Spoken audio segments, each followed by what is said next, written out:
C'est alors avant de se mettre à table, évidemment, on va s'intéresser à la faïencerie qui est d'ici, qui est bretonne. Et c'est du made in France. C'est vrai qu'on connaît tous ces assiettes. Mais bien sûr. C'est comme les bols, tu vois, ou voilà. Et c'est bien un savoir-faire qui fait la fierté de la région, c'est celle-ci. Ouais. C'est la faïence de Quimper. Il y a vraiment une signature, un savoir-faire unique et surtout un décor reconnaissable au premier coup d'œil, là, avec le petit breton. Donc moi, je vous propose d'aller à Quimper, dans la plus célèbre faïencerie de la région, découvrir ce savoir-faire. Lorsqu'on jette l'ancre à Quimper, on met les pieds dans une capitale de l'artisanat français. Ici, on peut découvrir des créations qui ne manquent pas d'éclat. Des personnages bretons en statuettes, des services de table délicats et autres vases aux courbes impeccables. Ces objets finement sculptés font le bonheur des touristes venus spécialement à Quimper pour en acheter.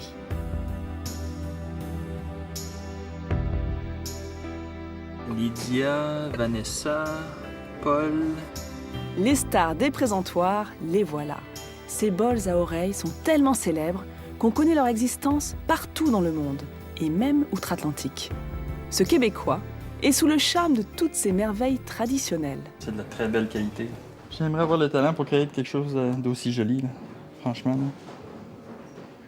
On voit que c'est fait avec amour. À objet exceptionnel, savoir-faire exceptionnel. Dans cet atelier quimpérois, on manie l'argile comme nulle part ailleurs, et ce depuis plus de 3 siècles. Un travail d'orfèvre réalisé entièrement à la main par une vingtaine d'artisans bretons. Pour mieux comprendre comment fabriquer toutes ces pièces, il faut s'aventurer dans le grenier de l'entreprise, un lieu empreint d'une atmosphère un peu magique, qui s'apparente à un véritable sanctuaire de la céramique tant il regorge de prototypes en faïence accumulés au fil des siècles. Toute une série d'encriers. Incroyable, ça. Oui, je m'étais encore jamais arrêté là. Aux yeux de Jean-Pierre, le patron de la manufacture, cette caverne est un véritable vivier créatif. Car toutes ces reliques, inventées il y a des décennies, peuvent lui inspirer de nouveaux modèles. Lorsqu'il aura trouvé la perle rare, Jean-Pierre pourra la reproduire à l'infini à l'aide d'un moule. Cette étape, le coulage, c'est Stéphane qui s'en occupe.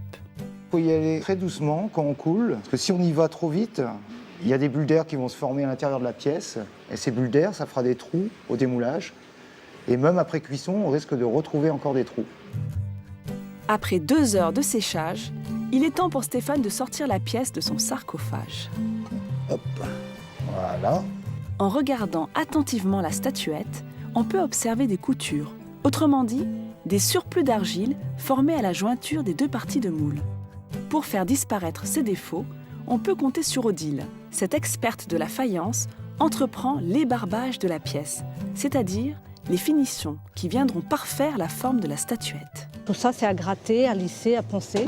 Si je nettoie pas bien la pièce maintenant, les défauts, ils vont se voir à la cuisson et la pièce, elle n'est pas bonne. Il faut que ça soit impeccablement lavé. À l'aide de son éponge et de son couteau, Odile refait une beauté à la céramique.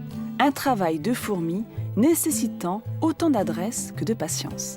Si Odile répète ses gestes depuis plus de 15 ans, c'est qu'elle a gardé intacte sa passion pour son métier. C'est une matière qui est très douce à travailler. Ce métier-là, non, ça fait 16 ans et demi que je le fais et je m'en lasse pas du tout. Il est maintenant temps de biscuiter la faïence, c'est-à-dire de la passer une première fois au four afin d'obtenir ce que l'on appelle le dégourdi, qui sera par la suite plongé dans ce liquide immaculé. En émaillant la céramique, l'objet prendra tout son éclat lors d'un 2e passage au four. Mais avant cela, les petites mains de l'atelier de décoration déploient leur talent pour donner de la couleur à l'objet. C'est aussi l'occasion pour Marie-Françoise de transmettre son précieux savoir-faire à Alison, qui débute dans le métier. Là où tu as mis trop épais ton jaune. Voilà, c'est mieux. Malgré les conseils des anciennes, il faudra à Alison près de 2 ans pour manier le pinceau avec brio. C'est alors qu'elle pourra réaliser de superbes motifs qui magnifieront la faïence et la personnaliseront. L'authenticité de chaque objet, conjuguée au savoir-faire breton, permet à l'entreprise de vendre ses produits dans le monde entier.